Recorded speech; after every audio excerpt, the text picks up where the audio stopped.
everybody, thanks for watching. Today I'm going to show you a little trick I like to do with the Royal Icing Color Flow. Basically what this is royal icing, but it's thinned down to about the consistency of honey. I'll show you that in just a second. First, the reason I like to use this on a cake board is that it really dresses up a cake board. I'm working with Masonite here today, and it's basically just kind of a standard board.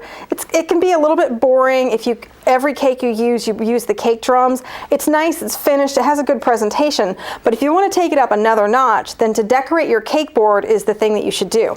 So this one I covered with royal icing, and there's a number of things that went wrong here that I wanted to show you not to do. First of all, if you see these splotches, this is where it's not homogeneously mixed, so there might be a little bit of water detail in that. Also, if you look closely, there's air bubbles here. So it's really important that when you're doing a color flow piece that you mix it up and let it rest. Up to 24 hours is a good thing to do. Again, make sure it's covered. Like here I put it in a little squeeze bottle and keep the cap on it, so that's good. But if you don't let those air bubbles settle out, then they're going to show up in your finished product, and you don't want to do that. A couple other things. On one side, I took the time after I let it drip off, and I took my finger along and cleaned the board. If you don't do that, what you're going to end up with, I'll tell you the other side where I didn't do that, these drips here, they get hard, and then you're either going to have to pull them off and it can break the top piece as well, or it's just going to be sitting kind of haphazardly on the table and then not have a nice finish to it. So those are a couple things that you don't want to do. Another thing is, if you'll see that like one side is shiny and one side's dull, the light was a little bit inconsistent. Really great tip for working with picture icing, the color flow icing. If you'll pour it and then put a desk lamp on it, you're going to have a nice pretty sheen to it all across. So let me show you how I did this. Basically what I did was I put this on just a little something so that the edges aren't going to drip off and stick to this table surface.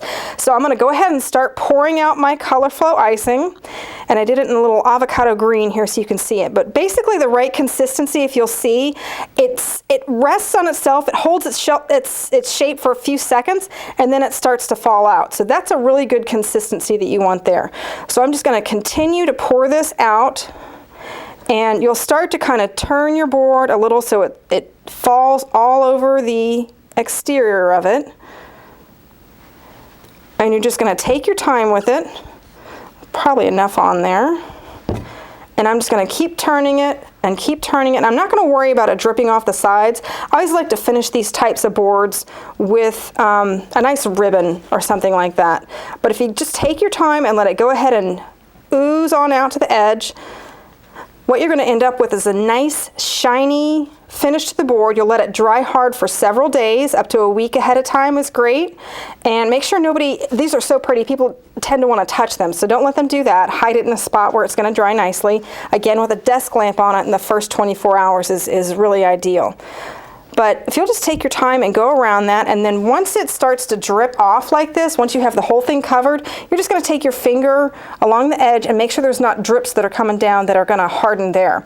So I'm not going to finish that just for time's sake, but it's going to take a good 2 or 3 days to let this harden and become a really pretty baseboard that's going to match a nice, elegant cake that you're going to put on top of that. So again, if you want to take it up a notch, use the Royal Icing Color Flow on top of your cake board, and you're really going to impress your guests. Thanks for watching.